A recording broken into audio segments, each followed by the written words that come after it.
right, good morning. 23 minutes after the hour, George Washington's SecretSix has been on shelves for just 3 days, and it's already soaring to the top of the bestseller list. And it is well-deserved. Trust me, the book details the SecretSix spies who made up what would become the American Revolution's most effective intelligence-gathering operation. And here to give us an inside look at the group is the author of George Washington's SecretSix and fellow Fox and Friends host, Brian Kilmeade. Brian, great to see you. It's so weird to be here and drive in when the sun's up. On a Saturday morning? Actually, you guys had to prepare. All I have to do is do 3 minutes. Here's the only way to get Brian to come in and do a show is to write a book. Right, I had to do it. All right, this subject has fascinated me for years. Why did you decide to write about this secret spy ring? Because I don't think most Americans have any idea about this. Well, here's the thing. That's one of the reasons. I found out about it in '89. I was relatively angry because I grew up on Long Island, went to Long Island University. This took place on Long Island, and I never knew about it. Think about the field trips I took to go watch former Radio City organs, and all the dumb trips and what I could have went and saw where Washington spies were laid out, where they lived, where they were, and what they did. And I thought, wow, if I could bring this to the forefront and write about it in a way that wasn't like a niche audience, then I realized the more you realize that New York was the center of the 13 colonies. New York was vital to whether we were going to win or not. And actually, when I saw that America had a thirst for this by looking at Bill O'Reilly's book, Killing Lincoln, I thought I could probably get this done. And not only that, not take a famous character, take so-called co-stars, right. And put the major names around them: Washington, Nathan Hale, Benedict Arnold. But now we need to know who these six are, right? Yeah. So what can you tell us about them? Well, I'll tell you, they're the everyday man and everyday woman. You have a woman who's a socialite. We only know her as Agent 355, and I think by the time the paperback comes out, we'll have a definite idea of who the identity is, even though it's taken 230 years, and many have still been stumped on it. But people are helping me around the country right now. I'm getting emails from everywhere from Rhode Island to Northern California with different theories on it. To crack the code, to solve the mystery. And I'll show you some of the emails. Well, what's the for those of our audience who aren't familiar what the code even is, what's the mystery? Great point. What happens is there was so much nervousness among the spies about being caught because Nathan Hale's an example of a spy who's well-meaning but ill-prepared. He gets hanged in 2 days. They know if they're caught, their families are wiped out by the British, and they are certainly killed on the spot.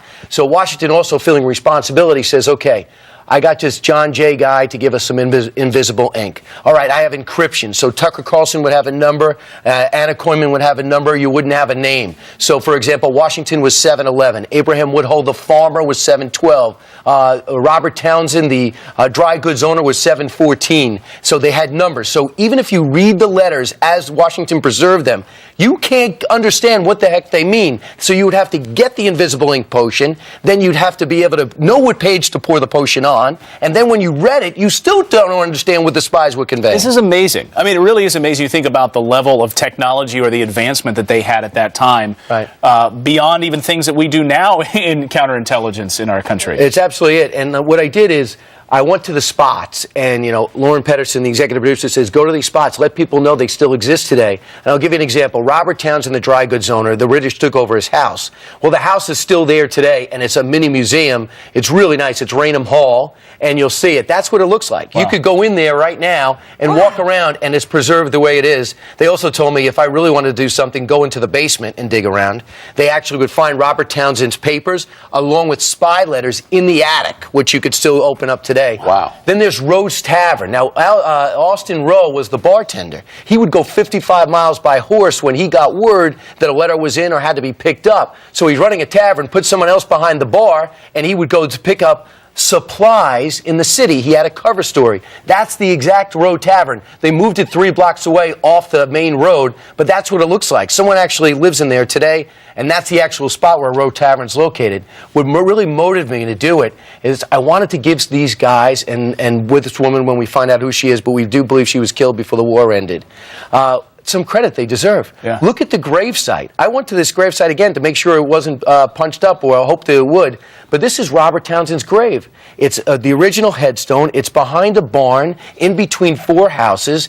The whole Townsend family's there, but that's what it looked like in 1833 when he passed away. Here's the key spy that Washington never met. He never wanted to meet Washington after the war. He lived and died a nondescript life, but he did heroic things. That's amazing. Brian, congratulations. This is just so cool. And at the opening of the Washington Library in Mount Vernon, I was able to put your book. I was there for so the nice of opening you. in the contemporary section, and there it will sit. And it really seems like you are changing the way that kids are going to be learning about history, and it certainly is adding a new list of characters to the cast. Thanks. Hey, Clayton, you told me when Brad Meltzer came in and did a mini thing on History Channel, that ignited you. Yeah. And Tucker, in August, I showed the book to you. You were filling in, and you were kind enough to jump on board and review it right away, and that's been huge on the Daily Were you Caller. kidding? Donald Rumsfeld and Donald Trump both bought this book. One of them was Secretary of Defense. It'll be the trivia question, the I trivia love it. question of the day. It's a great book. Brian Kilmeade, check it out. The book is out now. Of course, go and grab it. And the most important question of the morning is, can I get a free copy? Absolutely, and that is it. And by the way, Free signature. By the way, it's so odd to see my body as a mannequin